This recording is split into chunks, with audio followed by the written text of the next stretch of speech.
Hello दोस्तों, नमस्ते। कैसे हैं आप सबका स्वागत है आज के मेरे नए व्लॉग में। और आप सब जानते हैं कि मैं हिमाचल के ऊपर सीरीज़ बना रही हूँ, हिमाचल के डिस्ट्रिक्ट के ऊपर सीरीज़ बना रही हूँ। उसी के चलते आप अभी तक सोलन, सिरमौर, ऊना और हमीरपुर के बारे में जान चुके हैं। अब आज जिस डिस्ट्रिक्ट के बारे में मैं डिस्कस कर रही हूँ, आपको बताने जा रही हूँ, वो है डिस्ट्रिक्ट बिलासपुर। जी हाँ, हिमाचल अपने आप में बहुत खूबसूरत है, ये मैं बार बार बोलती हूँ। लेकिन न केवल हिमाचल के शिमला, मनाली, चंबा, कुल्लू ये शहर ही खूबसूरत है, इसके अलावा भी जो खूबसूरत शहर हैं वो मैं आपको दिखा रही हूँ। आप यहाँ पर भी जाने की सोच सकते हैं, यहाँ पर से भी आपको हिमाचल के बारे में जानने को मिलेगा। खूबसूरती यहाँ पर भी आप हिमाचल की जाकर देख सकते हैं। आइए, हमारी देवभूमि हिमाचल में आप सबका स्वागत है दोस्तों। तो चलिए आज बात करते हैं बिलासपुर के बारे में। चलिए चलते हैं इतिहास के पन्नों को कुछ उलटते पलटते हैं और कुछ बिलासपुर के इतिहास के बारे में जानकारी प्राप्त करते हैं। कहते हैं कि बिलासपुर का पूर्वकालिक शासकीय परिवार अपने आप को चंद्रवंशी राजपूतों के वंशज मानता था, जिन्होंने मध्य प्रदेश के बुंदेलखंड के चंदेरी नामक स्थान पर राज्य किया, जो कि अब गुना का हिस्सा है। कहा यह भी जाता है कि चंदेरी साम्राज्य के 7वें शासक हरिहर चंद्र को माता देवी ज्वालामुखी का स्वप्न आया। इसके बाद उन्होंने अपना भाग्य जो है वो मंदिर में तलाशना शुरू किया। उन्होंने अपने साम्राज्य को अपने छोटे पुत्र गोविंद को सौंपा और अपने बाकी के 4 पुत्रों के साथ ज्वालामुखी की ओर प्रस्थान किया। इतिहास की बहुत सारी कहानियां हैं जो यहाँ पर देखने और सुनने को मिलती हैं, लेकिन मोटा मोटा आप यही समझिए कि कांगड़ा की सेना और चंदेरी राजा के बीच में युद्ध हुआ और कांगड़ा के टिका और चंदेरी राज के हरिचंद दोनों मारे गए और उनके बचे हुए तीनों चंदेरी राजकुमार ज्वालामुखी मंदिर लौट आए। इनकी अधिष्ठात्री देवी प्रकट हुई और उन्होंने सबको राज्य देने का वादा किया और कहते हैं कि यह भविष्यवाणी भी सच हुई। तीनों राजकुमारों में से एक को कुमाऊं के राजा ने गोद लिया, दूसरे राजकुमार गंभीर चंद ने चंबा पर कब्जा करा और तीसरे सबसे बड़े वीरचंद को जिंदबाड़ी मिली। वीरचंद ने ही नयना देवी का मंदिर बनवाया। अपने लगभग 33 साल के शासन में उन्होंने कहलूर रियासत की सीमा बढ़ाई और लगभग 15 पड़ोसी राज्यों को अपने अधीन किया। उसके सीमा विस्तार की नीति को सिरमौर के राजा ने रोका, जिनके साथ उन्होंने शांति की संधि की। इसके अंतर्गत उन्होंने अपने लिए कहलूर रियासत रखी। वीरचंद के बाद बहुत सारे उत्तराधिकारी हुए, जिनमें से अंतिम जो थे वो थे काहन चंद, जिन्होंने हिंडूर राज्य, जिसे नालागढ़ के नाम से जाना जाता है, वह जीता और उसे अपने दूसरे पुत्र सुरजीत चंद को दिया, जिससे कि वर्तमान में नालागढ़ का शासकीय परिवार चला रहा है। शासकीय वंश की राजधानी 1600 तक कोटकलूर बनी रही। उनके बाद वीरचंद अपनी माता के साथ सुनहानी चले गए, वहीं बस गए। उनके पिता ज्ञानचंद जो उस समय राजा थे, उन्होंने सरहिंद के पास मुगल शासन के कहने पर इस्लाम को कबूला।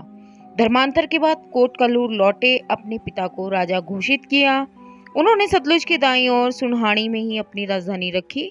1650 में जब दीपचंद कलूर के राजा बने तो उन्होंने राजधानी स्थानांतरित की, क्योंकि उस जगह को वह नापसंद करता था।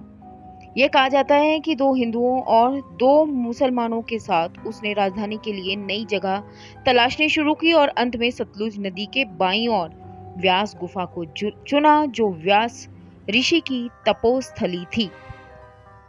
उसने एक महल धौला नदी के ऊपर बनाया और नदी के तट पर एक शहर बसाया, जिसका नामकरण जो था उन्होंने व्यास गुफा के नाम से किया, जिसे कालांतर में बिलासपुर के नाम से जाना गया।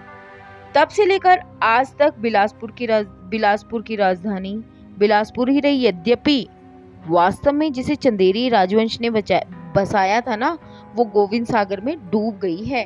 पुराने शहर की ऊपरी तरफ एक नया शहर बसाया गया है जो कि समुद्र तल से 673 मीटर ऊंचा है।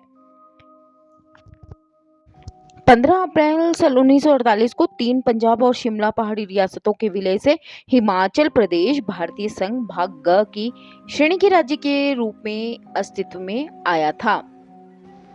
राज्य को 12 अक्टूबर 1948 को संसद के एक्ट के अनुसार केंद्र के अधीन लिया गया। तब तक मुख्य आयुक्त के नियंत्रण में था एक अलग इकाई थी जिसे कि 1 जुलाई 1954 को हिमाचल प्रदेश के साथ एकीकृत किया गया। 1,06,848 हेक्टेयर क्षेत्र के साथ एक और जिले को जोड़ा गया। शुरू में इसकी 2 तहसीलें घुमारवीं और बिलासपुर सदर थी। 1980 में एक अलग उप तहसील नैना देवी बनाई गई जिसका मुख्यालय स्वारघाट रखा गया। 1984 में एक और उप तहसील बनी जिसे झंडूता घुमारवीं बनाया गया और घुमारवीं उसकी उप तहसील बनी।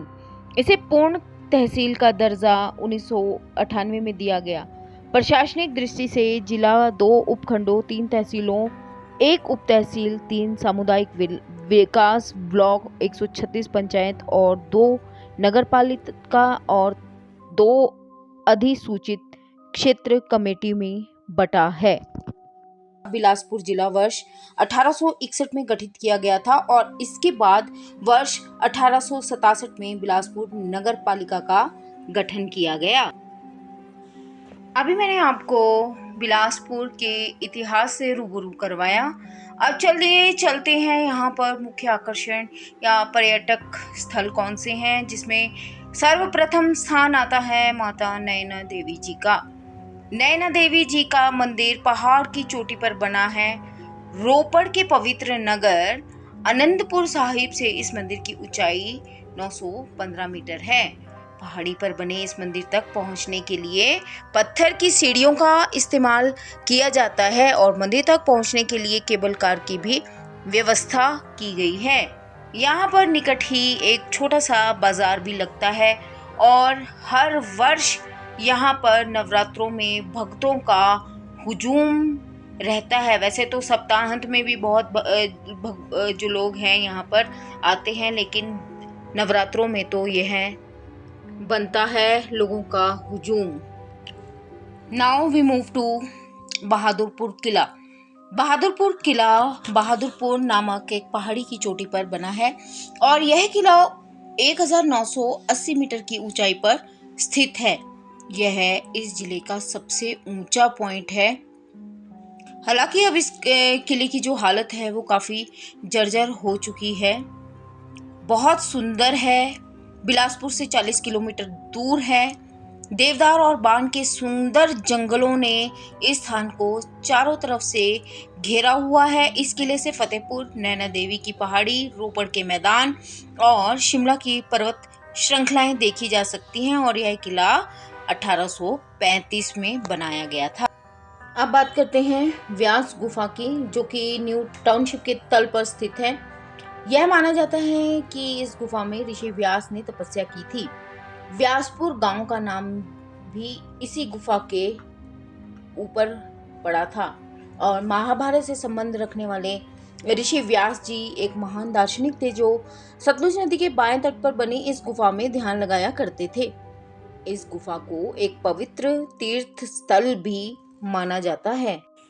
बिलासपुर से 40 किलोमीटर दूर बिलासपुर चंडीगढ़ रोड पर स्वारघाट स्थित है और यह समुद्र तल से 1220 मीटर ऊंचे है। स्वारघाट से आसानी से आप नैना देवी और भाखड़ा डैम पहुंच सकते हैं।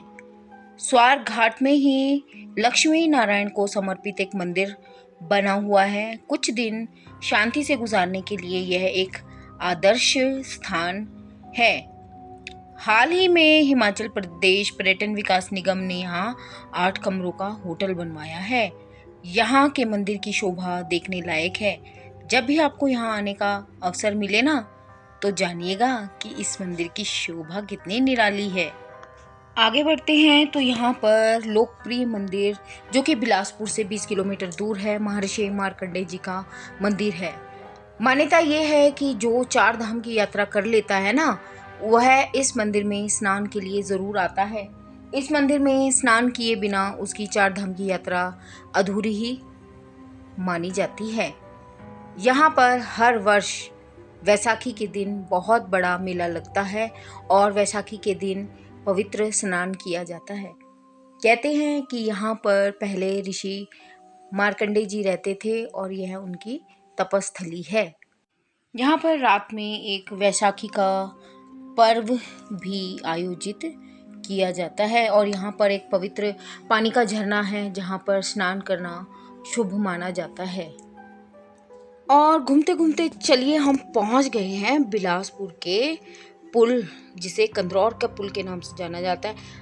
और हिमाचल वासी तो हर हिमाचल वासी कंदरौर के पुल के बारे में अच्छी तरह जानता है। तो चलिए आपको भी बता देते हैं इस पुल की क्या विशेषता है। यह पुल पहले तो सतलुज नदी पर बना है। शानदार राष्ट्रीय राजमार्ग 88 पर बना हुआ है। इसका निर्माण कार्य अप्रैल 1959 में शुरू हुआ, जो कि 1965 में जाकर पूरा हुआ। और यह ब्रिज 280 मीटर लंबा और 7 मीटर चौड़ा है। नदी के तल से 80 मीटर ऊंचे इस पुल का विश्व का सबसे ऊंचे पुलों में नाम आता है।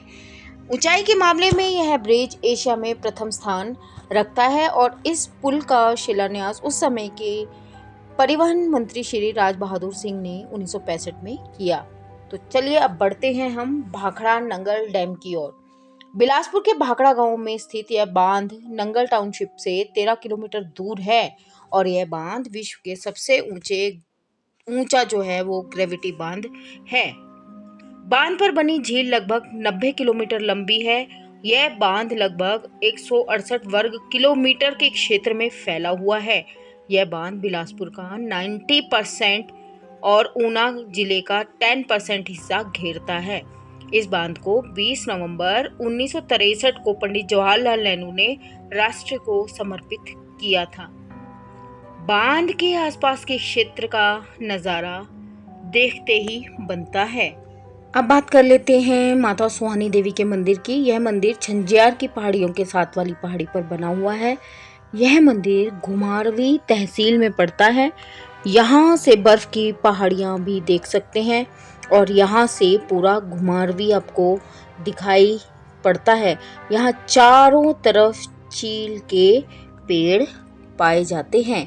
अभी एक नया एडिशन जो जुड़ा बिलासपुर में वो है एम्स।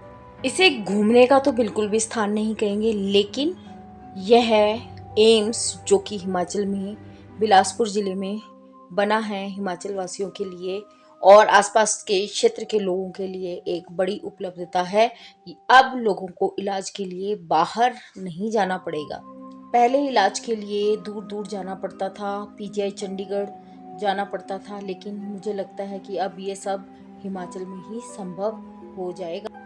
तो दोस्तों, आज जो जानकारी मैंने आपको बिलासपुर के बारे में दी है, होप यू लाइक इट। अगर आपको मेरे द्वारा दी गई जानकारियां हिमाचल के बारे में पसंद आ रही है ना, आ रही है, तो आपने क्या करना है, मेरे चैनल पर बने रहना है और मेरे चैनल को आप ज्वाइन भी कर सकते हैं। ज्वाइन बटन दबा लीजिए, बेल दबा लीजिए और बेल आइकन को प्रेस करेंगे ना तो आपको मेरे वीडियो की हर नोटिफिकेशन आराम से मिलेंगे।